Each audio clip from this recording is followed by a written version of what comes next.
हमारे साथ कानून राज्य मंत्री एसपी सिंह बघेल साहब जुड़ गए हैं। एसपी सिंह बघेल साहब, सामान्य वर्ग के गरीबों को 10% आरक्षण जो है वो जारी रहेगा, चुनौती दी गई, लेकिन 3-2 से पक्ष में फैसला आया, कहा गया संविधान के खिलाफ नहीं। इसके बाद आपकी पहली प्रतिक्रिया? जी, पहली प्रक्रिया तो मैं वहां से शुरू करूंगा 2019 में कि श्री नरेंद्र मोदी जी ने समन क्लास के इकोनॉमिक वीकर सेक्शन के बच्चों को 10% आरक्षण देने का एक फैसला लिया, जिसमें संविधान में संशोधन किया।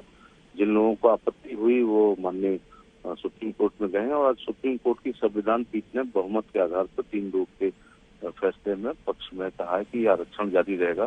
दीनदयाल उपाध्याय जी का जो अंत्योदय था, उस अंत्योदय को सिद्धांत को व्यवहारिक रूप से परिवर्तित करने का काम श्री नरेंद्र मोदी जी ने किया है।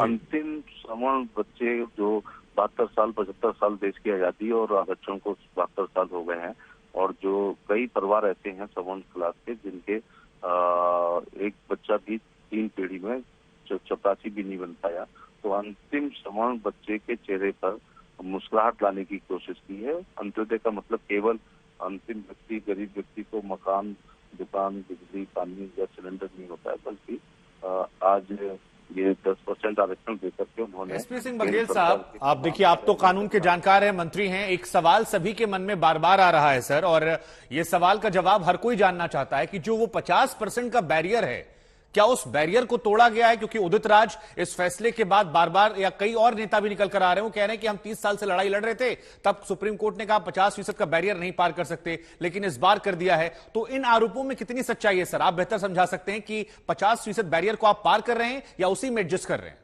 नहीं, उदित राज जो है भारतीय जनता पार्टी से 2014 से 19 बीजेपी विरोधी बातें करते, सवर्ण विरोधी बातें करने के बावजूद उनको सोचा गया था कि सामाजिक समरसता बढ़ेगी, ऐसे दलित नेता भारतीय जनता पार्टी में आएंगे तो उनको नहीं, उदित राज जरूरी नहीं है सर, वो सवाल जरूरी है। वो 50% जो बैरियर है, क्या उसे तोड़ कर दिया गया है या 50% में एडजस्ट किया गया? क्योंकि अभी डिटेल नहीं आई है, तो हमें लगा आपसे बेहतर इंसान कोई मिलेगा नहीं हमें जो ये जवाब दे सके।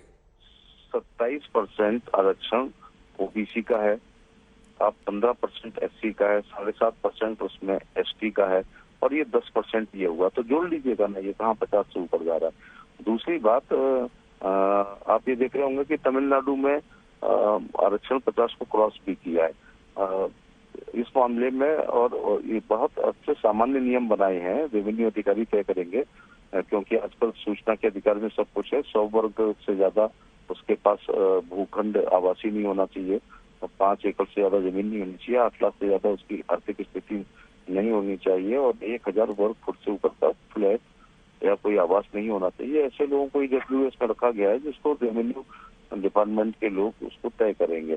तो मुझे लगता है ये 50 को ऊपर नहीं कर रहा है ना। ठीक है, आप जोड़ लीजिएगा ना। ठीक है। अब एसपी सिंह बघेल साहब, जरा हमारे आज तक के दर्शकों को आप ये समझाइए कि इस फैसले के बाद क्या बदल जाएगा? आप लोग की मूल भावना जो थी उसको आप बिल पास करा दिया, आपने विरोध हुआ, लेकिन अब जब इसकी राहें आसान हो गई हैं, तो यहां से आगे आने वाले भविष्य में क्या बदलाव देखते हैं आप उन लोगों को लेकर जिनके लिए आपने आरक्षण दिया है? देखिए, बदलाव ये होगा कि ये 10% आरक्षण जो ईडब्ल्यूएस का हुआ है, इन बच्चों का कंपटीशन आपस में होगा। समान अकल वाले, समान शकल वाले, समान कपड़े वाले, समान दुख वाले, समान दर्द वाले, समान शैक्षिक और सामाजिक और आर्थिक स्तर के समान लोगों में 10% में आपस में कंपटीशन होगा। तो अब क्या होगा कि इनका कंपटीशन देहरादून के दून स्कूल के बच्चों से, अजमेर के मेयो कॉलेज से, नैनीताल के शेरपुर से या ग्वालियर के सिंधिया स्कूल से नहीं होगा। अब इनका Peter Swiatek, Charles George's, GT Goenka और डीपीएस वालों से नहीं होगा। अब इनका कंपटीशन ऑक्सफोर्ड, कैम्ब्रिज और हार्वर्ड में पढ़ के आने वालों से नहीं होगा। मैं बहुत अच्छा जवाब आपको दे रहा हूँ कि ये 10% लोग हैं, इनकी सामाजिक, शैक्षिक और आर्थिक स्थिति समान रूप से लगभग होगी।